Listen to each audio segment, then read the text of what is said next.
Muito boa noite, meus irmãos e amigos. É com muita alegria, muita satisfação que estamos aqui, mais uma vez, com a nossa mesa de explanação bíblica, realizado pela Primeira Igreja Batista de Presidente Prudente, com o objetivo de estarmos levando a palavra de Deus, levando esse evangelho tão poderoso que transforma vidas. E mais uma vez, estamos aqui para estarmos estudando, refletindo sobre a palavra do nosso Deus e nos aprofundando mais um pouco sobre as nossas lições de escola bíblica, né? Como já é de conhecimento de alguns, o texto de hoje, né, já foi estudado na nossa escola bíblica e na sexta-feira nós reforçamos, nós aprofundamos um pouco mais agora com a presença aqui dos pastores, né, para nos trazer um pouco mais de informação sobre o estudo que nós fizemos no domingo passado. E hoje, né, nós estamos aqui com a lição de número 6 de Escola Bíblica, que tem como título Surge o Apóstolo dos Gentios, né? E esse estudo ele está baseado lá em Atos, capítulo 9, no versículo 15 e 16, que nós vamos fazer então esta leitura aqui, Atos 9, 15 e 16, que diz: Disse-lhe, porém, o Senhor, vai, porque este é para mim um vaso escolhido para levar o meu nome diante dos gentios e dos reis e dos filhos de Israel. E eu lhe mostrarei quanto deve proceder pelo meu nome. Então nós vamos orar, agradecendo a Deus, né, por estarmos aqui nesta noite e também pedindo a Ele orientação e sabedoria para o estudo desta noite. Vamos orar. Querido Deus, Pai eterno, Pai de misericórdia, te agradecemos, Senhor, por mais essa tão preciosa oportunidade que o Senhor nos dá de estarmos aqui nesta noite para estarmos estudando, refletindo sobre a Tua palavra, Senhor.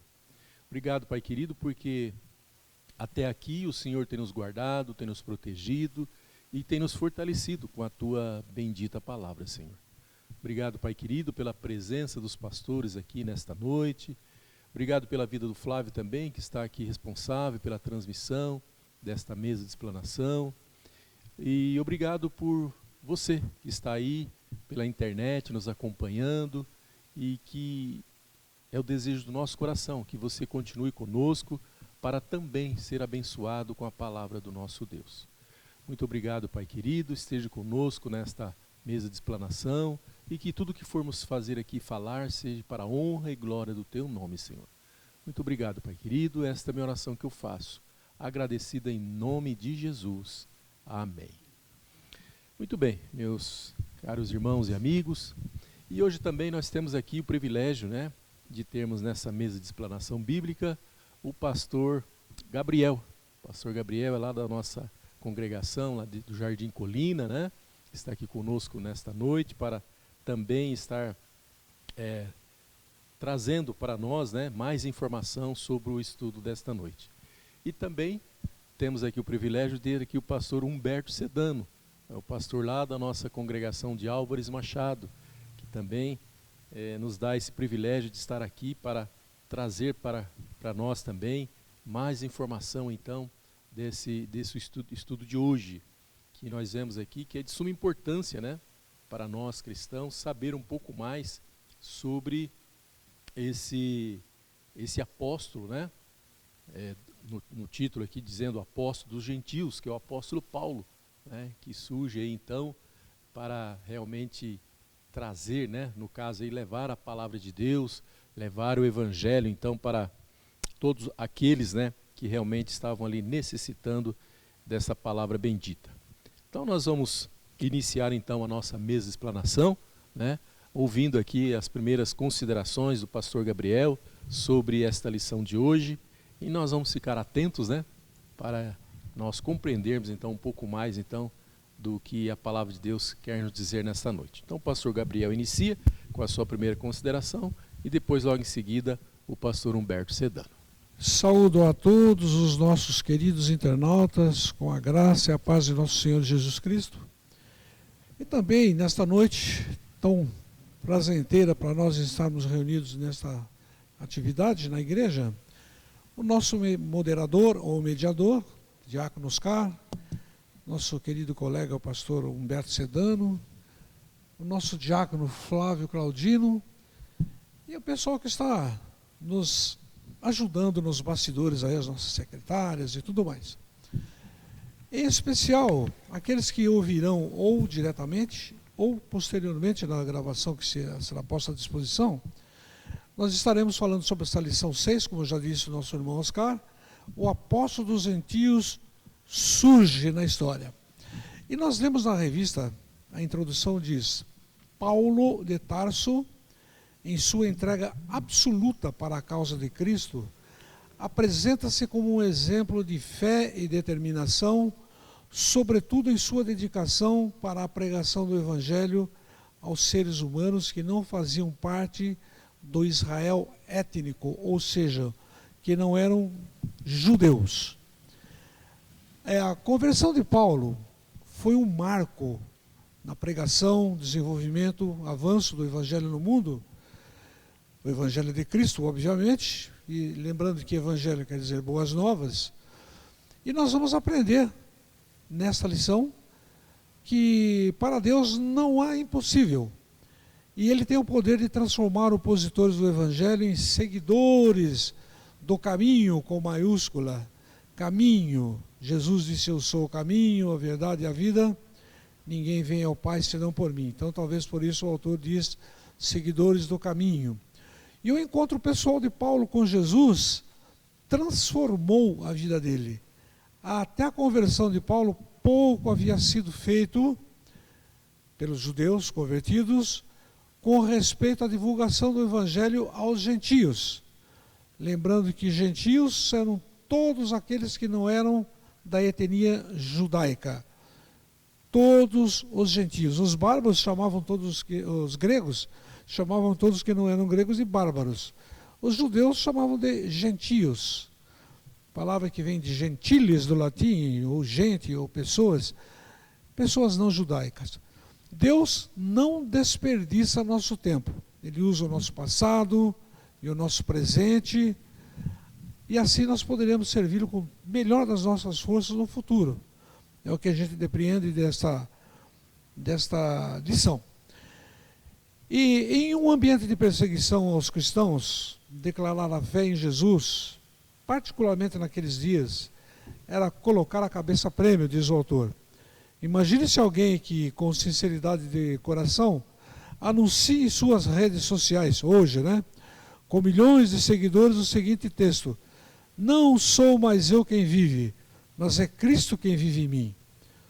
Todo o meu passado de bem-aventurança e sucesso considero perda absoluta por amor a Jesus. Sem dúvida, essa declaração será um testemunho marcante, digno de credibilidade. Foi exatamente isso que fez Paulo de Tarso.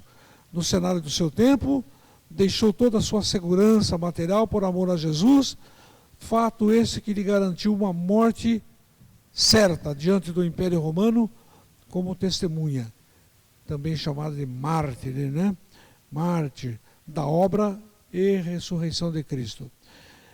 E Paulo, que na verdade chamava-se Saulo e posteriormente foi denominado Paulo, como conhecemos hoje, foi realmente um perseguidor dos cristãos. E pelo fato de ser zeloso em face de suas convicções religiosas, Paulo era um fariseu, estudioso do Pentateuco, os 5 primeiros livros da Bíblia para nós hoje, e foi discípulo de Gamaliel, famoso rabino de seu tempo. E firmado em seu posicionamento acerca da lei judaica, rigorosamente, extremistamente observada por ele, passou a perseguir os cristãos, ou seja, aqueles que eram denominados os do caminho. E a proposta dos judeus, então, era impedir a expansão do cristianismo em outras cidades importantes. E Saulo de Tarso viajou para Damasco, perseguindo os cristãos, mas nesse percurso foi confrontado pelo Cristo ressurreto, colocado frente a frente com a verdade das boas novas. Algumas vezes Deus entra na vida de uma pessoa de maneira espetacular. Em outras, A conversão é uma experiência silenciosa. A experiência que Paulo vivenciou foi o começo de uma nova vida em Cristo. No centro dessa experiência maravilhosa estava Jesus, Cristo mesmo. Paulo não teve uma visão, ele realmente viu o Cristo ressurreto. Reconheceu a Jesus como Senhor, confessou seu pecado, entregou sua vida a Cristo e decidiu obedecê-lo.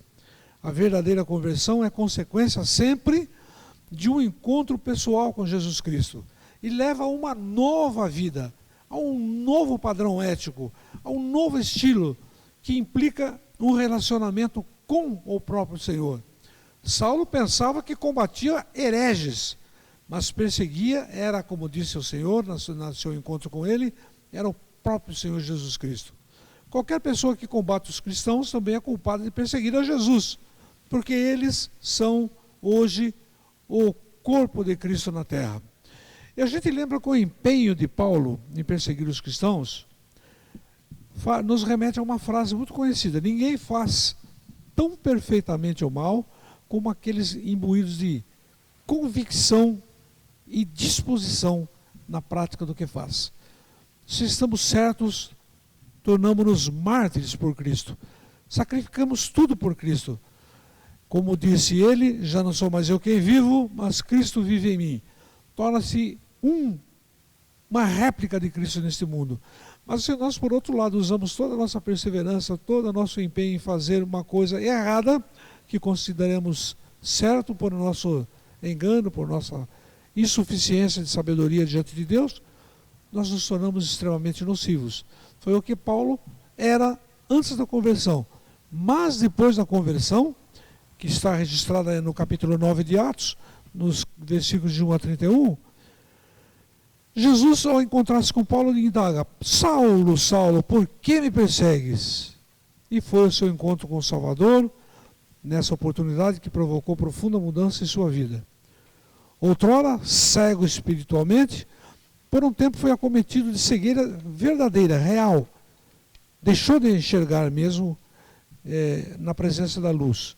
Curiosamente, embora ocorresse algum temor inicial, Saulo foi acolhido pelos cristãos, os quais ele perseguiu, e o responsável pela introdução de Paulo à comunidade cristã foi Ananias, como nós vimos na lição anterior, na lição que estamos do domingo passado, que estamos comentando agora, e transformou-se nesse servo abnegado de Cristo que nós conhecemos.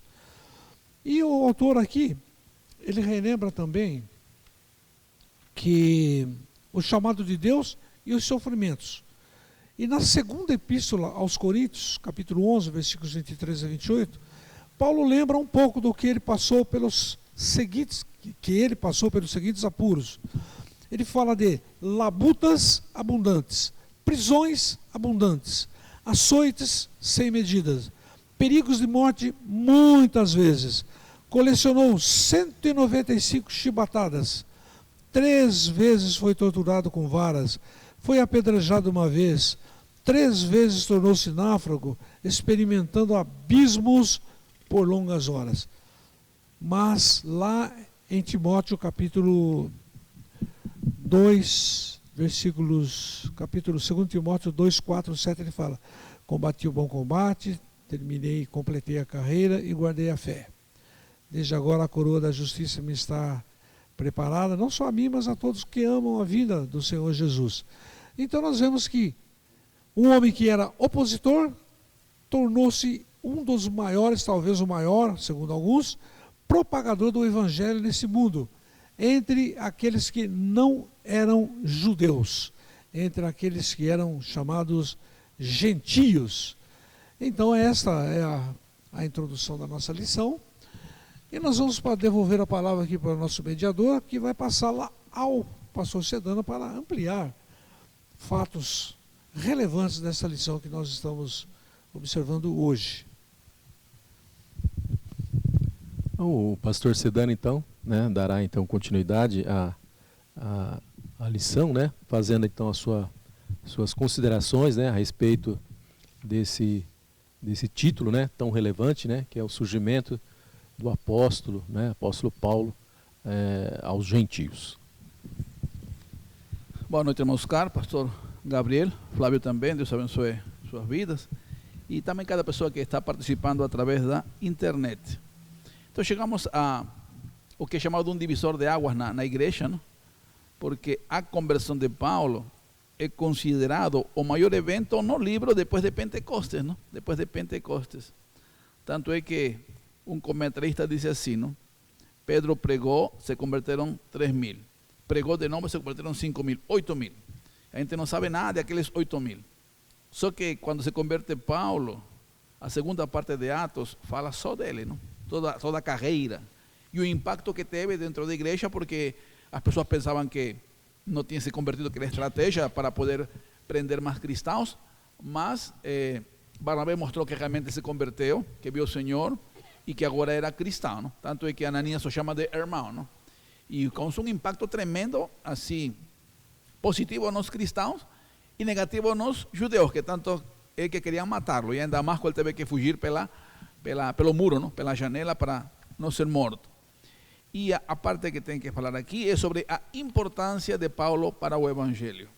E há um versículo que diz assim em 2 Timóteo 1:11: Deste Evangelho fui constituído pregador, apóstolo e mestre. Oye, que capacidade que Deus deu a Paulo através do Espírito Santo, não? Como pregador, Paulo teve a incumbência de levar o Evangelho de Jerusalém a Roma, unindo dois continentes, Ásia e Europa, não? Paulo dedicou sua vida a espalhar a mensagem de Jesus, do Senhor Jesus, por diferentes cidades e também nações. E é interessante porque você vê o poder de Deus. Ele era um blasfemo, falava mal do Senhor. Como pregador, fala bem do Senhor. Ele combatia os pregadores de Cristo e agora ele é um pregador de Cristo, um seguidor do Senhor. E ele vai ser realmente alguém importante, porque a gente vê assim, não? Paulo era um homem cosmopolita. Ele não nasceu em Israel, nasceu lá na Ásia, na parte de Tarso, que ficava longe de Jerusalém. E ele tinha muita bagagem, não? Muita experiência. Pedro, que era o líder na primeira parte, não tinha essa abertura, não tinha essa mentalidade como tinha Paulo. E Paulo realmente foi um desbravador, foi um pioneiro, levando o evangelho como pregador, pregando. A Bíblia fala assim, quando ele se converteu, ele demonstrava aos judeus, através das escrituras, que Jesus era o Cristo. Ele usava Isaías, usava Salmos, usava os textos messiânicos, mostrando que Cristo, certamente Jesus era o Cristo. E isso realmente trascendeu as fronteiras de Israel. Então, essa importância é chave, não? É chave realmente na vida da igreja. A igreja vai expandir-se através da pregação de Paulo. Em segundo lugar, além de ser pregador, ele foi apóstolo. E qual que é a diferença? O pregador prega de Cristo e vai de cidade em cidade. O apóstolo, além de pregar, ele procura fundar igrejas. E ele fazia isso, não? Ele, pregando o evangelho, fundou muitas igrejas. A gente vê na primeira viagem missionária, na segunda, foi abrindo igrejas, fundando igrejas em cada lugar onde pregava, onde havia pessoas que se convertiam. E isso foi algo maravilhoso, não? Então, além de pregar, ele pode estabelecer igrejas que são agências do reino em cada lugar, para que aí também o evangelho pudesse crescer, alcançando as cidades onde havia igreja, não? Então, realmente ele foi alguém de uso com essa mentalidade.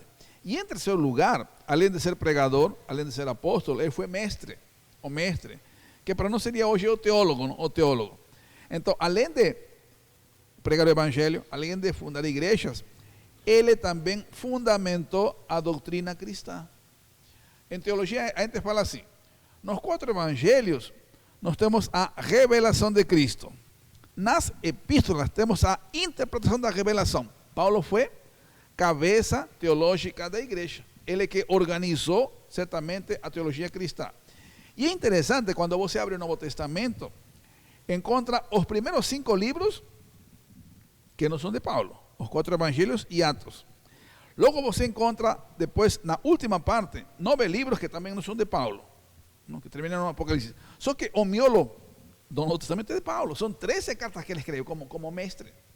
Porque ele, além de evangelizar alguém, mostrou quem era Cristo, como debíamos chegar a ser como Cristo. Ele foi aquele mestre que escrevia cartas em forma assim, teológica, didática, para abençoar aos cristãos, para que cresçam na fé.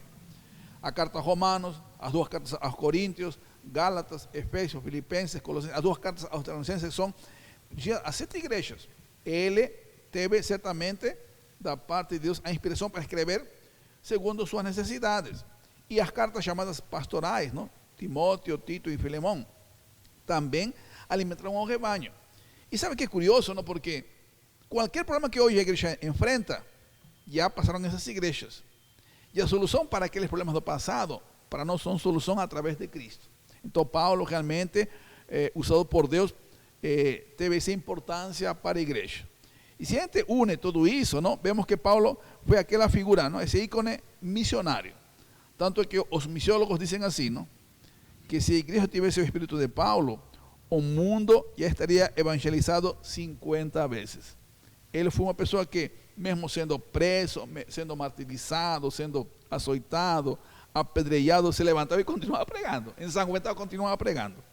Tanto que quando falavam para ele que não devia ir a Jerusalém, ele dizia assim, não? Em nada estimo preciosa minha vida para mim, contanto que cumpra o evangelho que recebi do Senhor, o ministério que recebi. Então Paulo foi uma pessoa decidida, uma pessoa assim, ousada, uma pessoa assim, valente, corajosa. Ele pregou contra tudo e contra todos, confiando no Senhor. E realmente Deus usou maravilhosamente. E um teólogo comenta assim, não? Paulo era homem segundo o coração de Deus. Paulo era o homem que tinha a mente de Cristo. Pensava como Cristo, agia como Cristo, vivia como Cristo. Tanto é que ele disse aos Coríntios, não? Imitem-me a mim como eu imito a Cristo, que é ousadia, não? Mas se falava no Espírito, não? Porque realmente ele seguiu os passos de Cristo. E como já comentamos em outra oportunidade, o que foi Esteban no aspecto micro, Paulo seria no aspecto macro, porque todas as características que habían en Esteban están en Paulo, cheio de sabedoria, de poder, do Espírito Santo, de graça. Ninguém podia resistir a Esteban. Igual, quando Paulo pregava, ninguém podia resistir. Aí que era apedrejado, era açoitado, era preso, não? Então, realmente, a consagração que havia em Esteban, houve em Paulo. Então, foi importante para o crescimento da igreja, para a consolidação da igreja, a vida de Paulo. O que ele fez, o que ele foi, Deus usou maravilhosamente. Agora, falando aqui das características literárias das epístolas de Paulo. Bom, elas eram como, na época era algo comum. Uma carta começava com encabeçamento, dirigido a alguém, uma fórmula introdutória, falando da pessoa, não? Agradecendo por aquela pessoa. O corpo principal da carta tinha duas partes, não? A parte doutrinária, a parte teórica, e a segunda parte chamada parenética, ou a parte prática, a aplicação daquilo que se ensinou. E a despedida. E todas as cartas eram assim, eram assim. Paulo escreve cada carta com maestria da parte de Deus. E o que se vê, não? O que comentei. Diferente de Pedro, que teve uma formação mais simples, porque era apenas um pescador, não tinha estudos rabínicos. Paulo, ele tinha 3 influências na sua vida, por ter nascido fora de Israel. Ele era judeu, logicamente, como ele fala, da tribo de Benjamim. Foi para Jerusalém, onde ele foi educado aos pés de Gamaliel, que era na época o maior rabino que havia na época, não? Ele se criou aos pés de Gamaliel, ele mesmo conta o testemunho dele. Um fariseu, um nacionalista, um homem que defendia Moisés, a lei, todo o sistema judaico, não? Por outro lado, por ser alguém que nasceu no estrangeiro, ele tinha também o lado gentio, não? Sem ser gentio. O nome dele, Paulo, é latino, vem do latim, é o nome romano que ele tinha. E ele também tinha a cidadania romana que ele adquiriu por causa da família que tinha certo status financeiro. E ele pôde usufruir dessa cidadania romana para poder pregar de Cristo a tantas instâncias, inclusive para pregar diante do César quando ele pediu isso, solicitou isso. E o interessante, o Império Grego já não existia, porque estava o romano vigente. Só que o Império Grego deixou no mundo o helenismo, que era a cultura grega. E o que deixou também foi tanto a filosofia como o idioma grego. E na época o idioma que se falava era o grego. E Paulo dominava o grego. Dominava o hebraico, também que era aramaico, não? Dominava o latim, dominava o grego. E as cartas onde ele escreve mostram toda essa capacidade literária de misturar uma coisa com outra, só guiado pelo Espírito Santo. E é interessante, não, que Ele sai dos pés de Gamaliel para os pés de Cristo, para ser seu servo, para poder pregar. E é curioso, porque eu vejo assim, como que Deus é maravilhoso, não? E é soberano. Ele tanto viajava, talvez, que não podia escrever cartas, mas quando é preso, escrevia as cartas. Estando na prisão, tinha tempo para meditar, para contemplar, para produzir. E as cartas mágicas de Paulo são as cartas da prisão. Efésios, Filipenses, Colossenses, onde ele escreve para a igreja. E vemos sua sabedoria, porque ele entende que o ministério dele é preparar as pessoas para que sejam como Cristo, aperfeiçoar, ser como Cristo. E quando não acontecia, ele orava, dizia que sofria dor de parto por aquela pessoa que ainda não era como Cristo, não? Então realmente foi um homem que Deus usou maravillosamente. E agora também o que a gente vê, como que Deus também age em forma sábia, porque as cartas que ele escreve, que são 13 no caso, elas não estão colocadas na Bíblia em forma cronológica, que é a data de escrita. Estão colocadas na Bíblia as cartas de Paulo em forma teológica, pelo conteúdo, pelo tema. E aí se vê a teologia de Paulo. Então as cartas de Paulo não era qualquer coisa, era teologia sólida, profunda, espiritual. Por exemplo, as cartas da justificação, de Romanos a Gálatas, as cartas da santificação, de Efésios a Colossenses, as cartas da glorificação, que são as cartas de esperança aos Tessalonicenses. Então Paulo, quando ele escreve as cartas, o Espírito o guia e condensa com o Evangelho. Somos salvos, passamos por 3 fases: justificação, santificação e glorificação. Paulo escreve isso para educar a igreja, para que saiba que estão trilhando um caminho rumo à eternidade. E nessa caminho tem que crescer, amadurecer e ser como Cristo. Isso mostra. E no aspecto das cartas pastorais, ou também chamadas eclesiológicas, que são uma segunda geração de cartas, não? Ele ensina a Timóteo e Tito como ser pastores para recuperar uma igreja que entrou em crise, na doutrina, na liderança, no testemunho, que tem que recuperar aquela igreja, não? Que vai ser o caso de Creta, onde é colocado Tito, e o caso de Éfeso, onde é colocado Timóteo. E também um caso particular com Filemón acerca de Onésimo, um escravo que fugiu. Então realmente a literatura que Paulo produziu é tão rica que hoje continua a edificar a igreja. É tão preciosa que continua a edificar a igreja. Uma coisa que eu sempre comento na missão: quando você quer ler acerca de David, tem que ler os Salmos, mas também tem que ler 1 e 2 Samuel, porque você vê a ponte entre os Salmos e o que passou em 1 e 2 Samuel David, para conhecer quem era David. Igual com Paulo. Se quer conhecer Paulo, tem que ler Atos, a segunda parte, onde aparece a vida dele, e as epístolas para fazer aquela ponte. Porque Paulo, além de ser mestre, além de ser apóstolo, além de ser pregador, também era pastor, não? Era um pastor de aqueles, não? É bonito quando você lê, por exemplo, a carta a Romanos, no último capítulo 16, ele menciona mais de 30 nomes, nome por nome. Eu lembrava do pastor Edson, não? Que ele sabe o nome das pessoas, não? Então, observe, a primeira parte é teológica, ele fala de tanta doutrina, mas a última parte é pastoral. E ele que disse assim, não? Como que é a misericórdia de Deus? Porque antigamente era um perseguidor, era o carrasco da igreja, era o vilão, mas disse que ele procurava cuidar dos crentes novos como se fosse uma ama, como se fosse aquela mulher que cuidava das criancinhas, com carinho, com ternura, com amor. Ele é alguém que antigamente era assim grosseiro, era atrevido, era violento, era mau, não? Se tornou todo o contrário. Cristo tornou realmente como alguém que podia servir a Deus com humildade, como servo de Deus, rogando os irmãos que se consagrem, rogando que sejam fiéis. E realmente Paulo foi um grande exemplo a seguir, e realmente a gente tem muito a aprender quando a gente lê de Paulo, ouve de Paulo, como foi um instrumento, como o Senhor falou, não foi fácil, como o pastor já comentou, todo aquilo que ele sofreu, que ele padeceu. Disse um teólogo o seguinte, que a mim me chamou a atenção, não? Eu comentei que fiz um estudo sobre o número 3 na vida de Paulo, não? Que aparece muito, não? E um teólogo fala assim, não? Os 3 anos de Cristo no ministério equivalem às 3 viagens missionárias de Paulo. Interessante isso, não? Interessante. Então, toda aquela pressão que Cristo passou em 3 anos de ministério, Paulo vai passar em 3 viagens missionárias. E o que ele passou, porque ele visitou mais de 50 cidades, não? Muito mais, não? pregando, sendo rejeitado pelos judeus, pregando aos gentios, indo em frente, e usando o texto de Hebreus, não? Fala de Abel, a gente aplica para Paulo, porque Paulo, depois de morto, ainda fala, não? Ensinando, exortando, desafiando a nós para ser como ele foi, que foi como Cristo, não?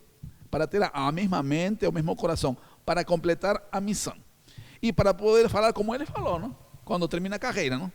Combati o bom combate, acabei a carreira, guardei a fé. Então para nós esse é o desafio, não? Ser como Paulo, Paulo foi como Cristo, seguir os mesmos passos. Como diz um teólogo, não? A vida de Paulo mostra que é possível ser como Cristo, porque ele foi. Esse é o nosso desafio, não? Muito bem, meus caros irmãos e amigos, né? Como que a vida realmente do apóstolo Paulo nos ensina, né? Nos orienta a sermos perseverantes, porque não foi nada fácil. Não foi nada fácil realmente a vida do apóstolo Paulo, né? Nesse ministério que o nosso Deus confiou a ele. E eu gostaria de voltar um pouquinho, né, aqui na lição com os pastores, falando um pouco mais dessa dificuldade, né, do apóstolo Paulo. Aqui na revistinha diz assim, ó, em um ambiente de perseguição aos cristãos, declarar a fé em Jesus é colocar a cabeça a prêmio. Então a coisa não era nada fácil, realmente era uma coisa muito difícil. Você anunciar a palavra, falar de Jesus Cristo, era questão de vida ou morte. Então, pastores, eu gostaria então de voltar aqui um pouquinho no texto, Atos capítulo 9, a partir aqui do versículo 24 ao 26, onde diz assim, ó, mas as suas ciladas vieram ao conhecimento de Saulo, e com eles guardavam as portas, tanto de dia como de noite, para poderem tirar-lhe a vida. Tomando-o de noite, os discípulos o desceram, né, dentro de um cesto pelo muro.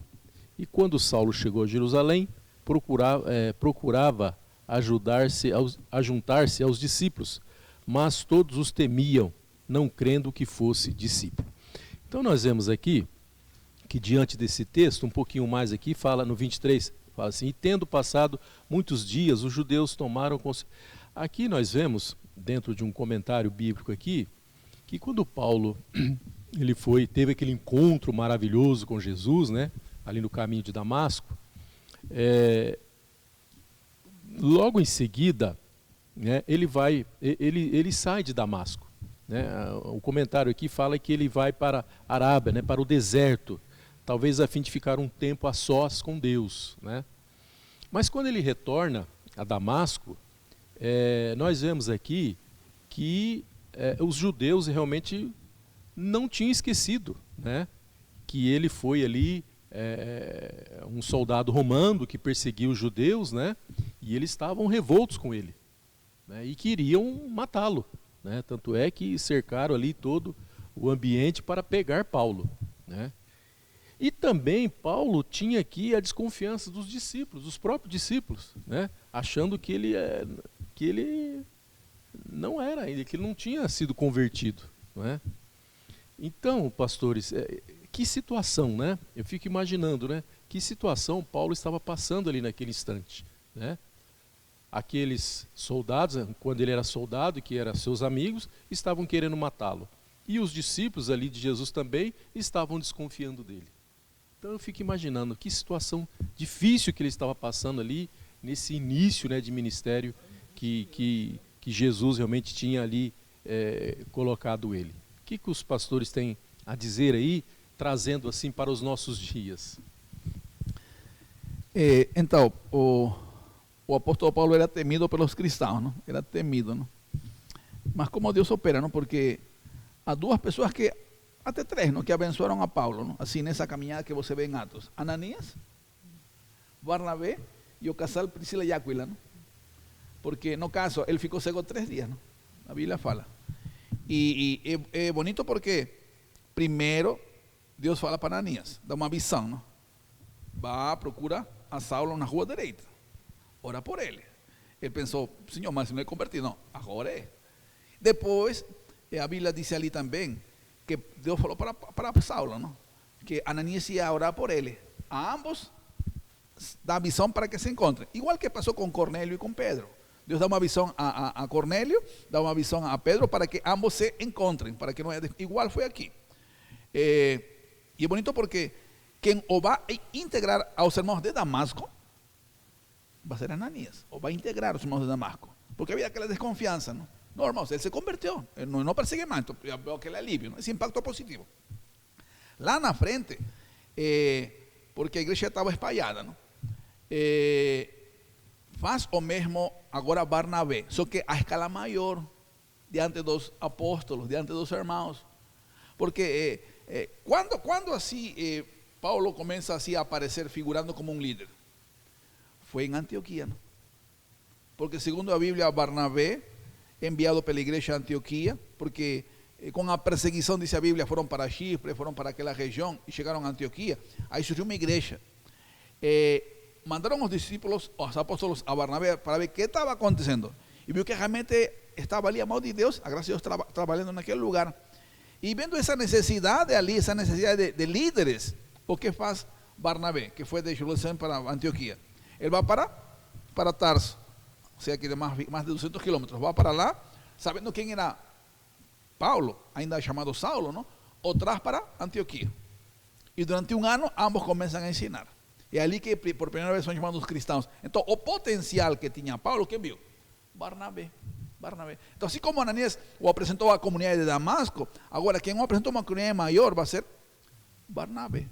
E viajando, vai encontrar-se com Priscila, com Áquila, que também o vão ajudar em Éfeso, em Corinto, em outros lugares.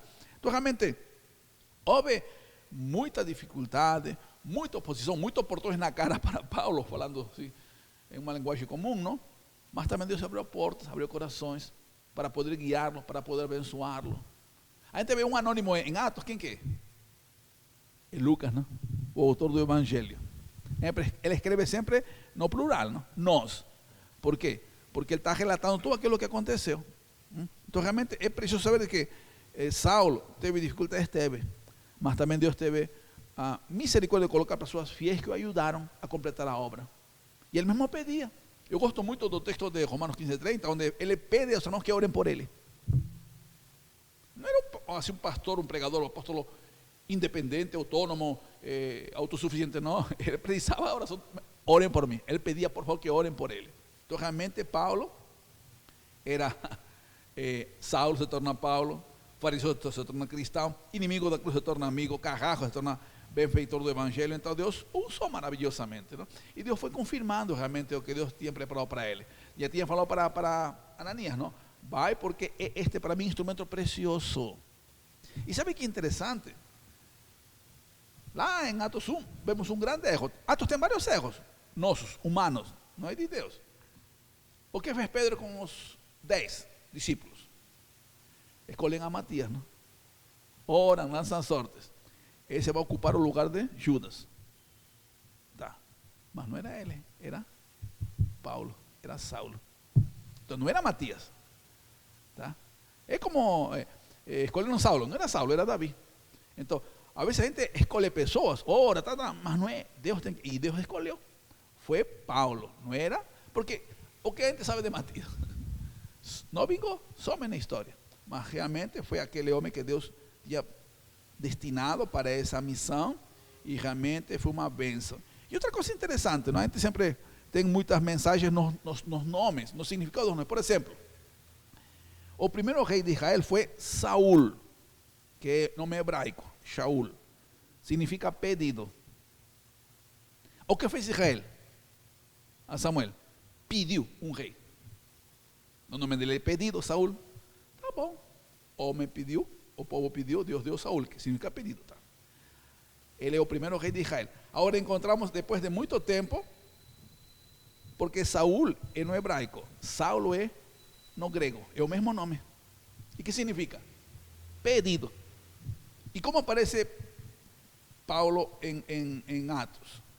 Pedindo cartas que autoricem perseguir os cristãos fora de Jerusalém, no caso em Damasco. Ele está pedindo cartas.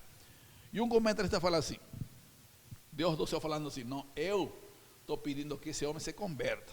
Como assim Deus chamou a luz, seja feita a luz, Deus está pedindo. Saulo pedia cartas, ele pedia cartas, Deus fala assim, não, eu vou pedir, porque o nome dele é pedido, não? Saulo. Eu vou pedir que agora ele escreva cartas para a igreja, para edificar, não para destruir a igreja. Então aí você vê a soberania de Deus, Deus controlando a história. A vezes o mundo, o pecado, a religião, os judeus queriam matar a Paulo, mas Cristo o manteve vivo no tempo que ele quis para que complete a obra de Deus. Não? E isso é maravilhoso. Não? E o que o pastor está dizendo aqui é uma coisa assim que, para nós, né, na nossa mente, isso muitas vezes a gente não consegue compreender. Porque quem era Paulo? Perseguidor. Então na nossa mente fala, mas jamais um homem desse, né, vai se converter e tornar um servo de Deus. Então, e a gente vê que é o poder de Deus, né? É o poder de Deus para transformar a vida das pessoas e que muitas vezes na nossa mente a gente não compreende. A gente acha que determinada pessoa não é capaz, né? Jamais vai ser pelas atitudes e tudo mais. Mas quem somos nós, né? Para fazer essa avaliação é Deus, é através do poder de Deus, né, pastor? Ele mesmo diz aqui, Paulo mesmo diz em outro lugar aqui, Deus, aquele que faz tudo em todos, né? Um texto muito rico, não? Porque Paulo também passou por fases críticas no ministério, ele teve várias crises, não? Assim. Só que é interessante quando ele entende que ele pode ser fariseu, falar grego, hebraico, falar latim, muito culto. Mas sabe o que significa o nome Paulo, não? Então, até pastor, eu tinha até uma indagação aqui, e o senhor já começou a entrar, então vamos nos aprofundar um pouco mais. Essa questão de Paulo e Saulo. Tá. A gente não vê aqui, né, pastor Gabriel, na Bíblia, assim um versículo definindo isso aí, né? Quando que mudou de Saulo para Paulo, e por que teve essa mudança? Então, na primeira vez missionária, o líder era Barnabé, Paulo era o segundo. E segundo as escrituras, segundo o relato, Barnabé era alto, bonito, não? Paulo era baixinho, careca. Então, quando você via os dois, o líder era Barnabé. Só que quem tinha aquela unção, aquela coragem, aquela força espiritual, era Paulo. E sabe quando surge? Quando Paulo conhece ao procônsul Paulo Sérgio. Paulo Sérgio. Porque houve um homem que impediu que pregasse, não pregasse para ele. Então, com autoridade, Paulo repreendeu aquele homem. A partir de ali, quem toma liderança, quem repreende aquele que estava opondo-se à pregação do evangelho, a partir de ali já não é chamado por Lucas Saulo, de Paulo. É uma mudança. Agora, aí vem essa questão. Porque o nome latino dele era Paulo, que significa pequeno. Significa pequeno. E o nome do procônsul, que era um cargo importante, não? É Sérgio Paulo. E os dois nomes são interessantes. Paulo, que significa pequeno, e Sérgio significa servo. Servo pequeno. Então parece que esse nome composto desse líder, que é um procônsul, uma autoridade, inspirou a ele.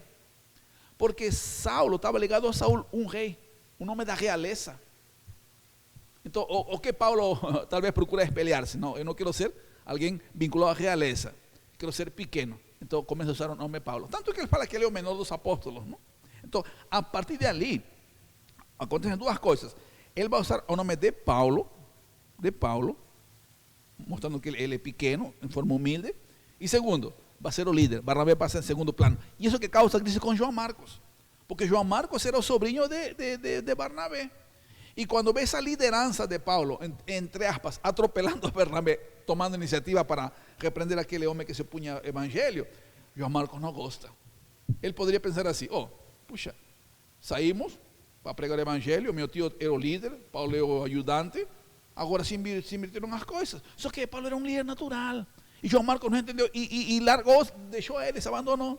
Não entendeu essa situação. Sentiu outra vez magoado porque pensava que era algo humano. Não, era de Deus. Tanto que na segunda viagem não vai Barnabé, ele vai com Silas, e assim por diante. Não? Então, é interessante, e é até um paradoxo, porque é contraditório. Usa o nome pequeno, Paulo, significa pequeno, só que ele cresce em liderança, iba en frente, ¿no? Y eso que eu queria comentar, ¿no? Ele sabia o seu lugar. Quando ele fala assim, ¿no?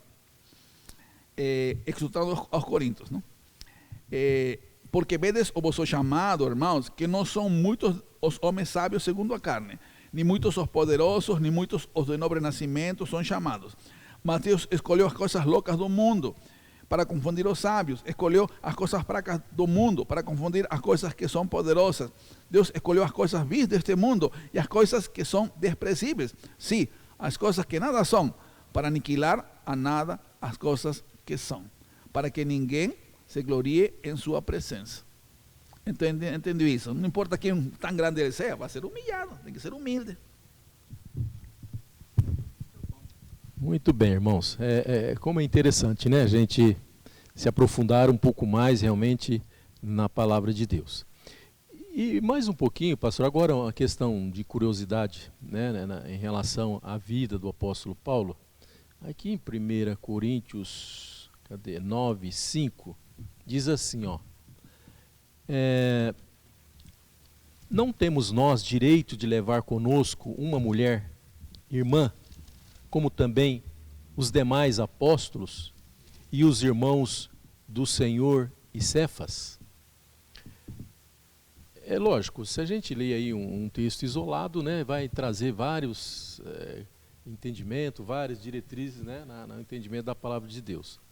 Mas, segundo aqui o comentarista, nós não vemos, aliás, alguns estudiosos até mencionam que ele foi casado, ou que ele foi divorciado, ou que ele foi... A gente vê vários comentários, né, em relação a isso. Mas o que na verdade a gente pode entender da palavra de Deus, sendo que na Bíblia assim, a gente não vê nada específico disso, que se ele foi casado, se ele era viúvo, qual era a situação realmente do apóstolo Paulo? O que os pastores têm a nos dizer a respeito disso? Então, interessante, não? A gente usando o exemplo de Isaías, de Jeremias e Ezequiel, você vê 3 casos diferentes. Isaías tinha esposa e tinha filhos. Deus usou a Isaías com a esposa e os filhos. A Bíblia menciona. No caso de Jeremias, Deus proibiu a Jeremias que se casasse, não? E no caso de Ezequiel, ele era casado com uma mulher jovem, bonita, e Deus tirou a esposa dele, não? E ele ficou viúvo. Com relação a Jeremias, se ele estivesse casado, coitada da esposa, não? Tudo aquilo que ele sofreu. Estou colocando isso, ¿por quê? Porque a gente pode aplicar isso a Paulo. Todo aquilo que Paulo passou, ele não era casado. A Bíblia não menciona nada acerca de isso, se ele foi casado no passado, mas de fato que depois que se converteu, ele não está vinculado a nenhuma mulher. A nenhuma mulher. Ele aqui está escrevendo aos Coríntios, defendendo-se que ele tinha direito a ter uma esposa, só que ele renunciou a muitos direitos. Inclusive ele fala que ele tinha direito a receber da igreja dinheiro, mas também renunciou a muitas coisas. ¿Por quê? Porque ele mergulhou na responsabilidade de servir a Deus em aspectos assim tão difíceis, tanto sofrimento, tanta humilhação. Então Deus foi sábio, não permitiu que ele fosse assim casado para que não pudesse sofrer a esposa. É como o caso, por exemplo, já faleceu o famoso teólogo John Stott, não? Faleceu com mais de 90 anos. Ele foi solteiro, não casou. E um dia perguntaram para ele: você não gostaria de ter casado? Ele falou assim: não, até gostaria, só que Deus tinha um plano comigo. E ele falou assim: vou ser sincero, se eu fosse casado, é chamado, cada um tem um chamado, a Bíblia fala que tem um chamado, não? É um nuco e tal. Ele falou assim: eu como solteiro pude produzir mais. É o que diz a Bíblia com relação às virgens, não? Aqui virgem está casada com o Senhor, vive para o Senhor. A casada vive para o marido, não? No caso de Stott, igual de Jeremias, igual de Paulo, solteiros produziram mais. Não tinha referência com a esposa, com os filhos, porque era o reino, eram as coisas de Deus. Então Deus foi sábio nesse sentido, não? Pedro foi casado, a Bíblia menciona, não? E outros mais, não? Mas no caso dele, ele 100%, não? Em tudo aquilo que ele tinha, tudo aquilo que ele passou, não? Eu li em um certo autor aí, teológico, que Paulo teria pertencido ao Sinédrio e que era necessário ser casado. Mas é uma conjectura, né? Assim como o que o Sedano falou, fecha muito bem, é bem coerente, mas também não deixa de ser uma conjectura, né? Porque a Bíblia não fala nada a respeito. São conjecturas que as pessoas fazem. Alguns acham que ele foi casado, mas a Bíblia não fala, então é melhor a gente ficar com a Bíblia. Se a Bíblia silencia, não vamos pôr palavras na boca da Bíblia, né? É como fico com o Sedano também. E tem É a posição mais segura. exemplo bonito na vida de Daniel, não? Daniel, não? Daniel, quando é levado para a Babilônia, jovem, tudo, não? Daniel, todo o livro menciona, ele não era casado, não? Não era casado. E pelo geral, aqueles príncipes eram eunucos, não? A Bíblia fala, não, que Deus escolhe alguns para ser eunucos, não tem vínculo sexual com nenhuma mulher. É porque tem um aspecto de consagração, de dedicação ao Senhor. A necessidade exigia um Paulo solteiro. Casado, teria dificuldades, problemas, não? Ele tinha tantas situações por que passar, negativas, então Deus foi sábio nesse sentido com ele, não? Quando a gente vai buscar assim, informação, né, sobre, no caso aqui, a vida do apóstolo Paulo, a gente vê várias teorias, né? Essa questão que o pastor Gabriel falou, eu tinha lido também, que para ser membro do Sinédrio havia necessidade de ser casado, né? Mas como realmente a Bíblia não menciona, então a gente não tem que ficar realmente pondo palavras e inventando coisas, né? A gente vê vários comentários, mas aí é aí que está, né? A gente tem que realmente buscar na palavra, né, o entendimento, a sabedoria, para a gente não ficar aí muitas vezes especulando ou indo em uma direção onde realmente a palavra de Deus não está dizendo, não está afirmando, né? Uma outra coisa que a gente não comentou ainda aqui é que quando Paulo entrou na sua atividade ministerial já convertido, ele não conhecia nenhum texto do Novo Testamento. Ele conhecia a lei. Não existiam livros ainda. E onde ele aprendeu? O irmão citou o fato de ter ficado no deserto da Arábia, né? Mas lá em 1 Coríntios 11, na ceia, por exemplo, eu recebi do Senhor o que vos transmiti. Então ele foi ensinado pelo próprio Deus, pelo próprio Jesus. Ele não leu da lei e deduziu ou tirou ideias de lá para produzir o evangelho. Usava a argumentação fundada na lei para falar com os judeus, claro. Mas para as igrejas, na academia ou na faculdade teológica, eles chamam de corpus paulinos. O conjunto de cartas dele. Todo aquele conjunto de ensinamentos dele, embora a lei não esteja esquecida, muito foi revelação pessoal dele em Cristo. Então ele não está fundamentado em citação dos antigos e outros ensinadores. Ele aprendeu do Senhor. Então isso torna o ensino de Paulo muito confiável. Torna muito confiável porque ou nós queremos que o Espírito Santo falou pela boca de Paulo, e nós estamos ouvindo Deus através de Paulo, ou então vamos fazer outra coisa, porque, né? Não temos que fazer citar referências bibliográficas para Paulo. São fatos, né, que realmente a gente não pode muitas vezes, né, entender pela mera letra. Realmente é através do Espírito Santo, né, que vai realmente nos mostrar, nos conduzir, nos ensinar, né? E isso que o pastor Gabriel disse realmente é uma coisa muito importante a gente compreender, né? Que realmente o apóstolo Paulo escreveu, né, ali mediante o Espírito Santo de Deus, né, orientado pelo Espírito Santo de Deus, porque realmente como que encaixa, né, essas cartas paulinas lá com o Velho Testamento também.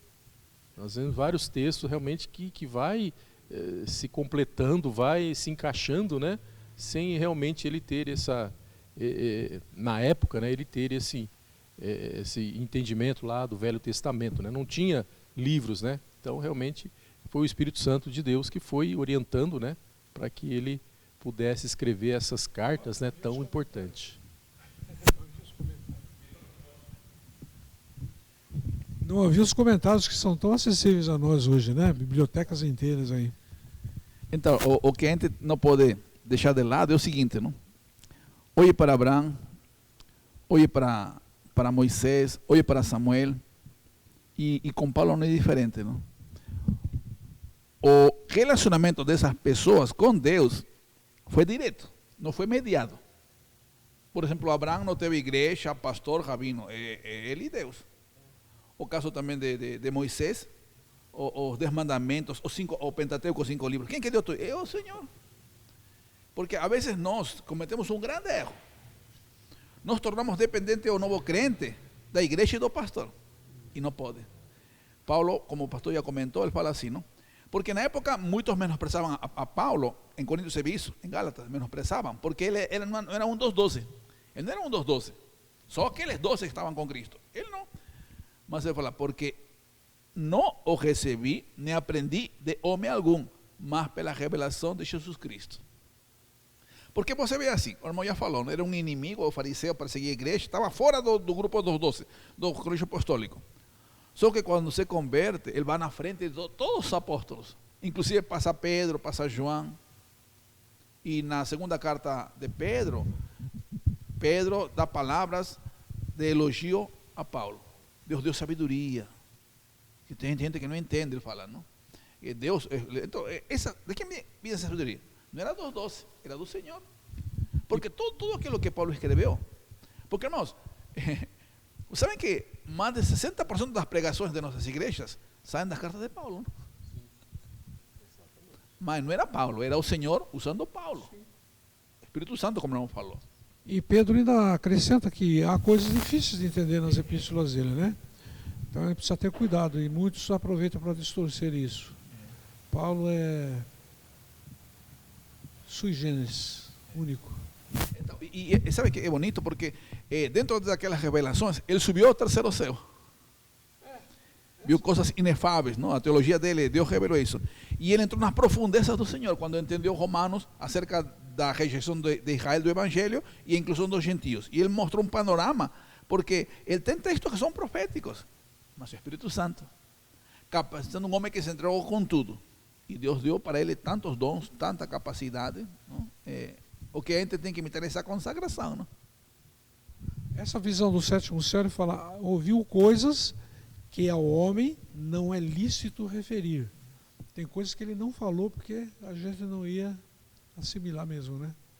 Então a gente está lidando com maravilhoso.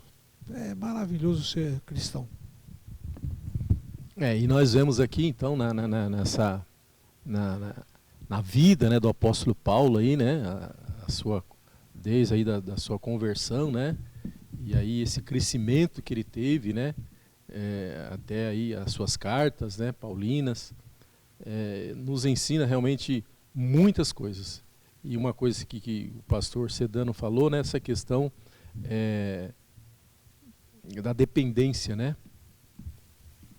que realmente nós, quando nos convertemos, né, ficamos realmente nessa dependência, né, da igreja e do pastor, né.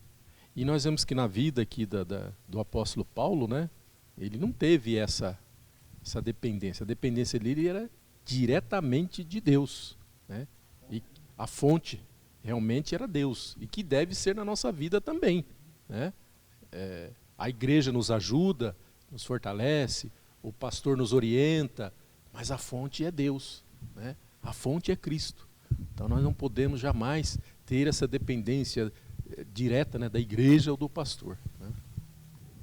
Eu tive uma experiência anos atrás, porque a gente me confundia algumas vezes por causa de pessoas que falavam de modo muito autoritativo na igreja.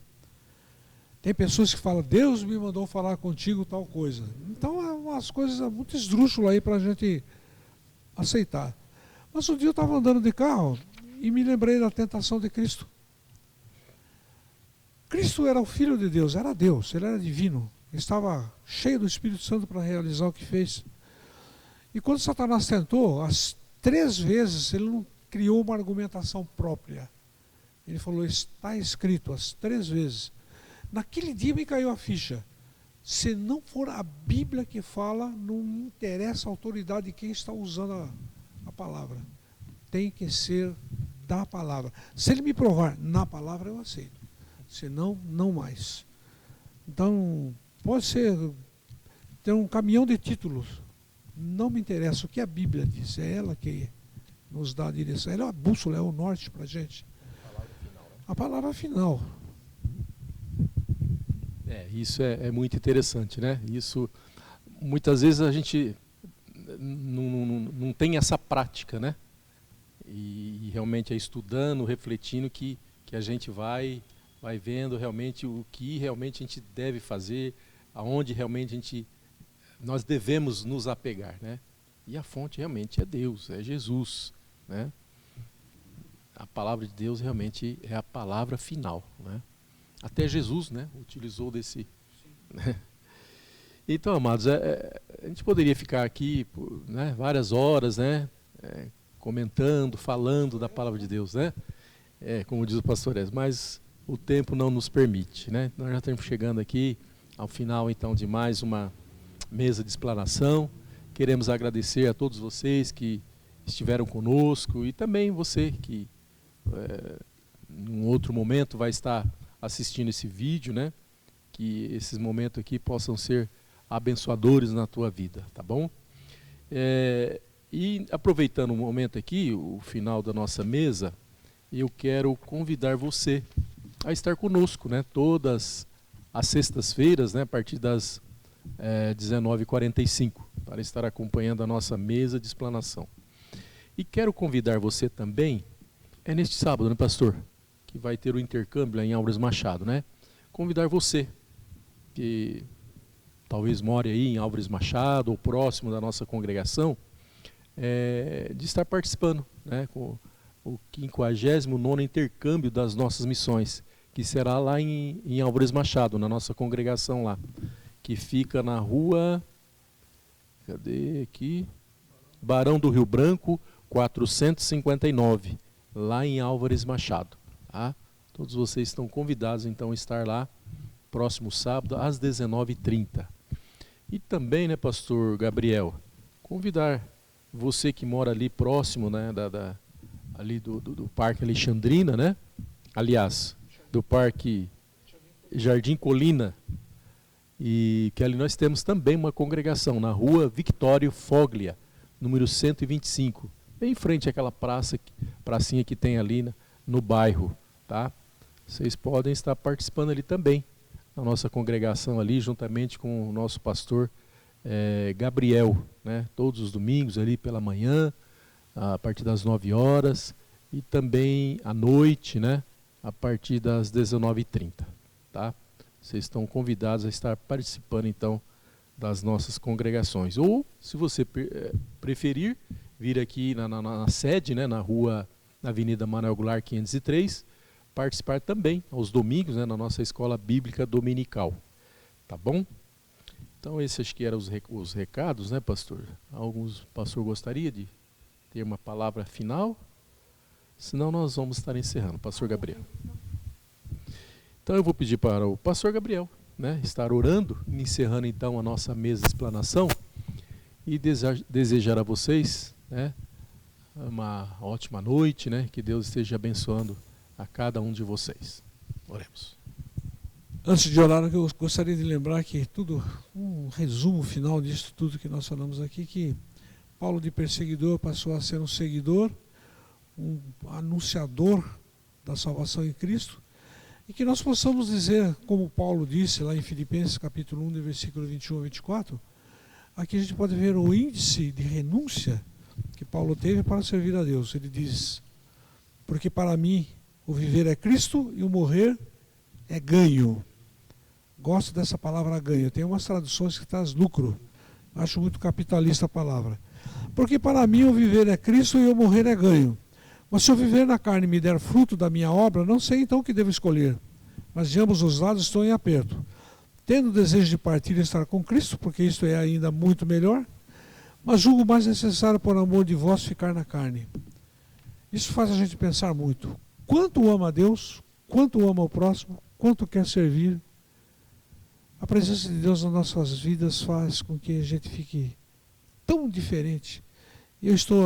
Nós estamos no processo de crescimento e transformação, mas é maravilhoso servir a Deus. É maravilhoso ter Deus como Senhor nas nossas vidas. Oremos então. Altíssimo, glorificado seja o teu nome. E em nome de Jesus, prova a máxima do teu amor por todos nós, por tua criação, por nós, em especial os humanos. Em nome dele, pelo sangue que nos torna aceitáveis diante da tua santíssima presença, te glorificamos como filhos, pelo Deus que és maravilhoso, amoroso, toda a atenção para conosco, por tudo que fizeste nas nossas vidas, tudo que fazes e has de fazer, Senhor, não só por nós, mas para os que ainda estão sendo chamados para a congregação da igreja, Senhor. Abençoa, Senhor, as nossas ações, as nossas atividades, nossos pensamentos, a nossa capacidade de submetermos-nos aos teus planos e buscar a tua presença no aprendizado da palavra, na comunhão da oração e na fraternidade da igreja, Senhor. Te agradecemos pelo dia, pela vida, pela liberdade e oportunidade de estarmos reunidos aqui. E abençoa, Senhor, os presentes aqui na mesa, na transmissão, os nossos irmãos que nos fazem a retaguarda no background. Abençoa a nossa igreja. Abençoa, Senhor, a tua igreja, não só na nossa cidade, mas em todo este mundo, Senhor, que milita levando a tua palavra a todos aqueles que has de alcançar e que carecem, Senhor, da tua salvação, da tua ajuda, da tua presença, do teu esclarecimento. Abençoa a nossa igreja e ajuda-nos, Senhor, para que continuemos sendo úteis e glorificando o teu nome com o que temos e somos. Abençoa esse trabalho da mesa de explanação bíblica, as nossas atividades gerais da igreja, que tudo que façamos, que tudo que vivamos, glorifique o teu nome, Senhor. Leva-nos em paz para nossos lares, guarda-nos sob a tua mão protetora. Pedimos em nome de Jesus para a tua glória, Senhor. Amém.